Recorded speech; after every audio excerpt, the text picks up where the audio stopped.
Control and coordination, Hindi में इस chapter को नियंत्रण एवं समन्वय कहा जाता है। इस पार्टिकुलर चैप्टर से जो बहुत महत्वपूर्ण सवाल हैं जो एग्जाम में बार बार पूछे जा रहे हैं उनकी लिस्ट मैंने यहाँ बनाई है। टोटल 44 क्वेश्चंस जो है हम लोग यहाँ पर डिस्कस करने जा रहे हैं। सारे क्वेश्चन काफ़ी महत्वपूर्ण हैं, ध्यान से देखिएगा। जिन क्वेश्चन के आंसर आपको आते हैं बहुत अच्छी बात है, जिनके आंसर आपको नहीं आते हैं आपको आंसर रट लेना पड़ेगा। तो सारे आंसर ध्यान से सुनना आप।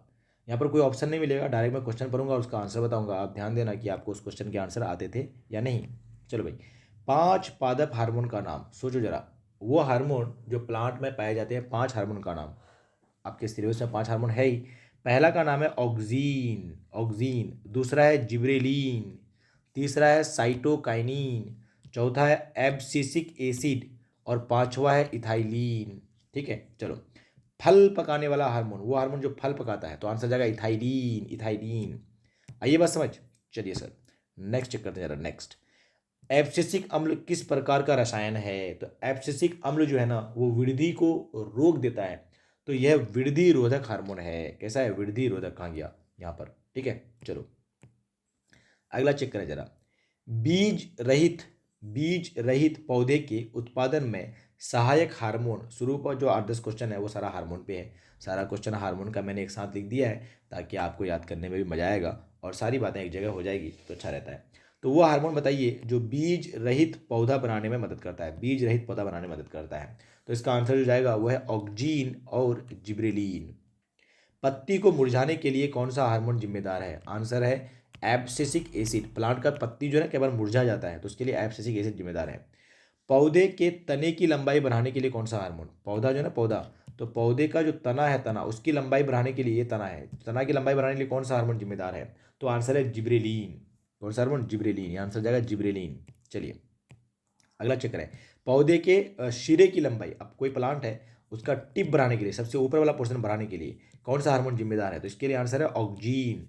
तना के लिए कौन था? जिब्रेलिन। चलिए भाई, क्वेश्चन नंबर 8 चेक करते हैं जरा। 8, गैसीय अवस्था में पाए जाने वाला हार्मोन, वो हार्मोन जो गैसियस स्टेट में पाया जाता है उसका नाम इथाइलिन है। प्रकाश की ओर प्रहरों की गति क्या कहलाता है? ध्यान से सुनना। कोई भी प्लांट पार्ट का या प्लांट का प्रकाश की ओर गति जो कहलाता है ना, फोटोट्रॉपिज्म कहलाता है। हिंदी में प्रकाश अनुवर्तन कहते हैं। तो आंसर जाएगा प्रकाश अनुवर्तन। वहीं पर अगर लिखा हुआ है जर का अधोगामी वृद्धि, यानी कोई भी प्लांट के जर का जो जर होता है नीचे नीचे नीचे, ये नीचे की तरफ जाएगा ना, इसी वृद्धि को हम लोग बोलते हैं अधोगामी वृद्धि। क्या कहलाता है? तो इसको हम लोग जियोट्रोपिज्म या गुरुत्वानुवर्तन कहते हैं, गुरुत्वानुवर्तन। तो इसका आंसर जाएगा गुरुत्वानुवर्तन। अगला चेक करें जरा। अगला सवाल है पौधे के जल की ओर गति क्या कहलाता है? पौधे का जल की ओर, तो जल अनुवर्तन, जल अनुवर्तन एक साथ मिला के लिख सकते हो आप, जलानुवर्तन। इसको हिंदी में कहते हैं, सॉरी इंग्लिश में कहते हैं हाइड्रोट्रोपिज्म। अगला सवाल है बीजांड की ओर प्रागनीलिका यानी पोलन ट्यूब की गति वृद्धि क्या कहलाता है? आंसर क्या है भाई? इसका आंसर होगा इसका कीमोट्रोपिज्म, क्योंकि केमिकल के जो है रिस्पॉन्स में ये ग्रोथ होती है। तो इसको कीमोट्रोपिज्म या हिंदी में रसायन अनुवर्तन कहते हैं। मस्तिष्क उत्तरदायी है, आपका ब्रेन या हमारा ब्रेन किस काम के लिए जिम्मेदार है? जल्दी बताएं। तो इसका आंसर होगा सोचने के लिए, हृदय स्पंदन के लिए, और अगला है शरीर के संतुलन बनाने के लिए, और डी में आता है इनमें से सभी। तो आप जो मार्क करोगे आंसर वो ऑप्शन नंबर डी करोगे। अगला सवाल है भैया, हमारे क्या हो गया ये, व्हाट हैपेंड, एक मिनट।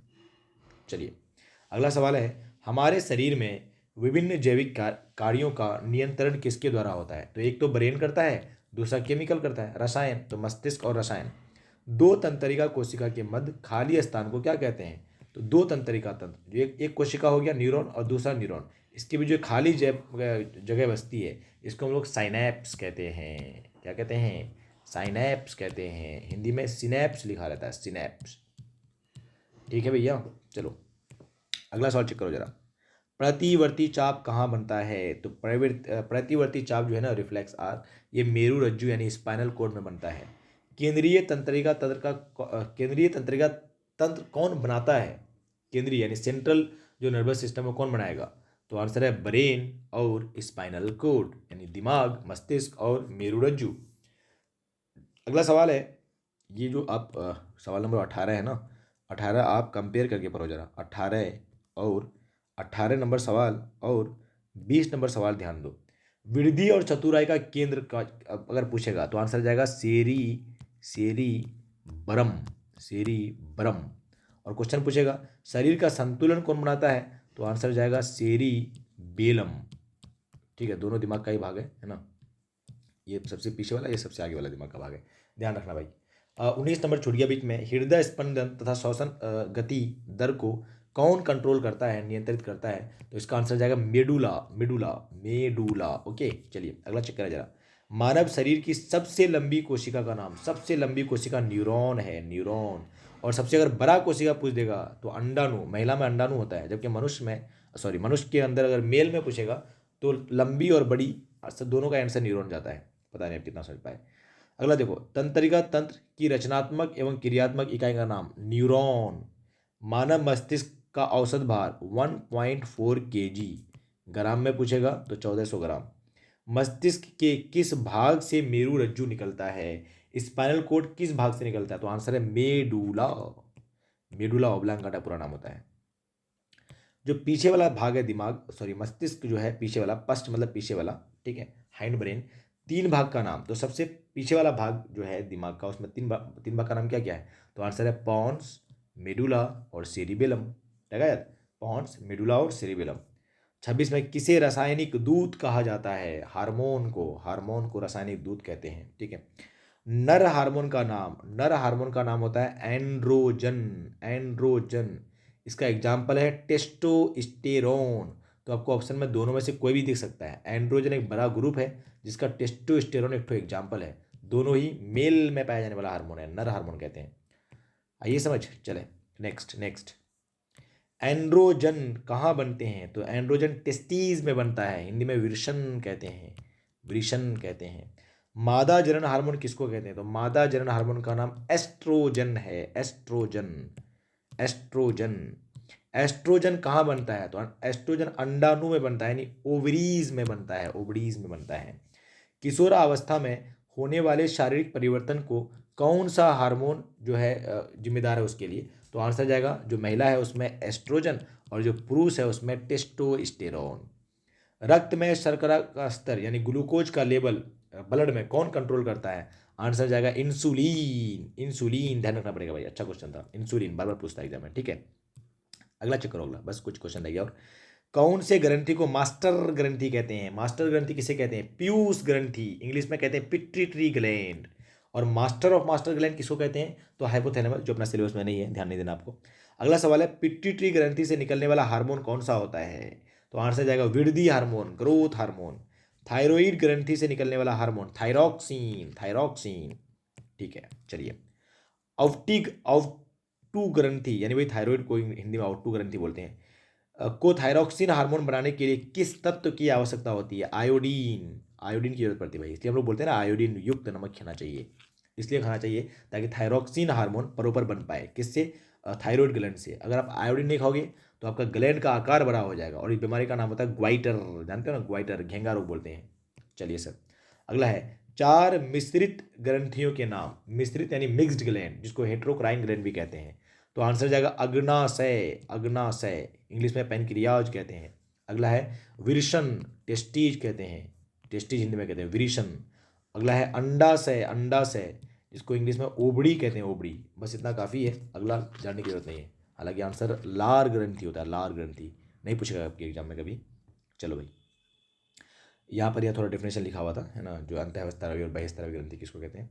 किस हार्मोन को बर्थ हार्मोन कहा जाता है, बर्थ हार्मोन, जब बच्चा का जन्म होता है, बेबी बर्थ होता है, तो उसमें एक हार्मोन बहुत एक्टिवली पार्टिसिपेट करता है, और उस हार्मोन का नाम है oxytocin, oxytocin, TOCIN, Hindi English में दोनों में सेम ही नाम चलता है।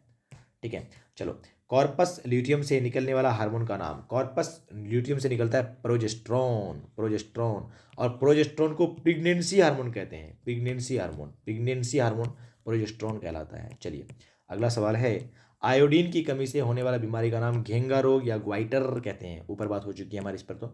ठीक है चलिए, अगला है किस ग्रंथि द्वारा रक्तचाप यानी ब्लड जो है, ब्लड का जो अपना ये है, सॉरी अरे क्या बोलते हैं उसको यार, रक्तचाप को ब्लड प्रेशर कहते हैं, sorry blood pressure, blood pressure. तो सवाल है, किस ग्रंथि द्वारा ब्लड प्रेशर कंट्रोल होता है? तो कौन सा ग्रंथि है जो ब्लड कर प्रेशर को कंट्रोल करता है? उसका नाम है adrenal gland. Adrenal, adrenal, Hindi में कहते हैं एड्रीनल ग्रंथि।